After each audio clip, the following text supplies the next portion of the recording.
Hello people, welcome to Viber Vibes. My parents have been to Bangalore to my brother's house, so she had cooked some beautiful recipe. So here's the recipe of hasiru badnekai guys. ಹೇಗೆ ಮಾಡೋದಂತ ಬನ್ನಿ ನೋಡೋಣ. ಅದಕ್ಕೆ ಬೇಕಾಗಿರುವುದು ಸಾಸಿವೆ, ಜೀರಿಗೆ, ಕರಿಬೇವು ಸೊಪ್ಪು, ಉದ್ದದಾಗಿ ಹೆಚ್ಕೊಂಡಿರೋ ಈರುಳ್ಳಿ, ಮತ್ತೆ ಮಸಾಲ ರುಬ್ಕೊಳ್ಳೋದಕ್ಕೆ ಹಸಿಮೆಣಸಿನಕಾಯಿ, ಹಸಿಕಾಯಿ, ಕೊತ್ತಂಬರಿ ಸೊಪ್ಪು, ಉಪ್ಪು, ಮತ್ತೆ ಉದ್ದದಾಗಿ ಹೆಚ್ಕೊಂಡಿರುವ ಬದನೆಕಾಯನ್ನು ನೀರಲ್ಲಿ ಹಾಕಿಟ್ಟಿದ್ದೀವಿ.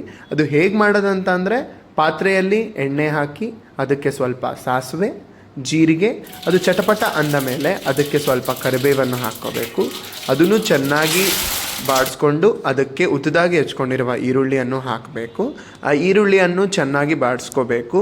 ಒಂದು ಮಿಕ್ಸಿ ಜಾರಲ್ಲಿ ನಮಗೆ ಖಾರಕ್ಕೆ ತಕ್ಕಂತೆ ಹಸಿಮೆಣಸಿನ್ಕಾಯನ್ನು ಮುರಿದ್ಬಿಟ್ಟು ಹಾಕಿ ಅದಕ್ಕೆ ಸ್ವಲ್ಪ ಕೊತ್ತಂಬರಿ ಸೊಪ್ಪು, ಹಸಿಕಾಯಿ, ಉಪ್ಪನ್ನು ಹಾಕಿ ಅದನ್ನು ಮಿಕ್ಸಿಯಲ್ಲಿ ರುಬ್ಕೋಬೇಕು.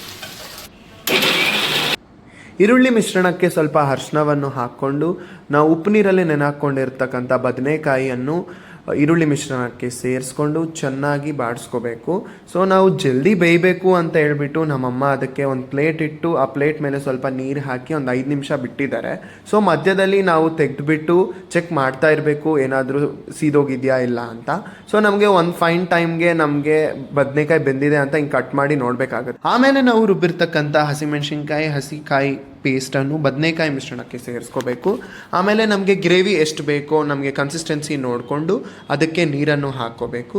ಆಮೇಲೆ ಹಸಿ ವಾಸನೆ ಮಸಾಲದು ಹೋಗಬೇಕು ಅಂತ ಒಂದು 5-10 ನಿಮಿಷ ಬಾಡಿಸ್ಕೊಂಡ್ಮೇಲೆ ನಮಗೆ ಹಸಿರು ಬದನೆಕಾಯಿ ತಿನ್ನೋದಕ್ಕೆ ರೆಡಿ ಆಗಿರುತ್ತೆ. ನಾವು ಸಜ್ಜೆ ರೊಟ್ಟಿ ಜೊತೆ ತಿಂದಿದ್ವಿ, ತುಂಬಾ ಚೆನ್ನಾಗಿತ್ತು. ನನಗಂತೂ ಪರ್ಸ್ನಲಿ ಇದ್ರ ಮೇಲೆ ಸ್ವಲ್ಪ ತುಪ್ಪ ಹಾಕ್ಕೊಂಡು ಬಿಸಿ ಬಿಸಿ ಬದನೆಕಾಯಿ ಸಜ್ಜೆ ರೊಟ್ಟಿ ತಿಂತಾಯಿದ್ರೆ ಕಳೆದೋಗ್ತೀವಿ ಗಾಯ್ಸ್. ಸೊ ನಿಮಗೆ ಈ ರೆಸಿಪಿ ಇಷ್ಟ ಆಗಿದ್ರೆ ಲೈಕ್ ಮಾಡಿ, ಶೇರ್ ಮಾಡಿ, ಕಾಮೆಂಟ್ ಮಾಡಿ.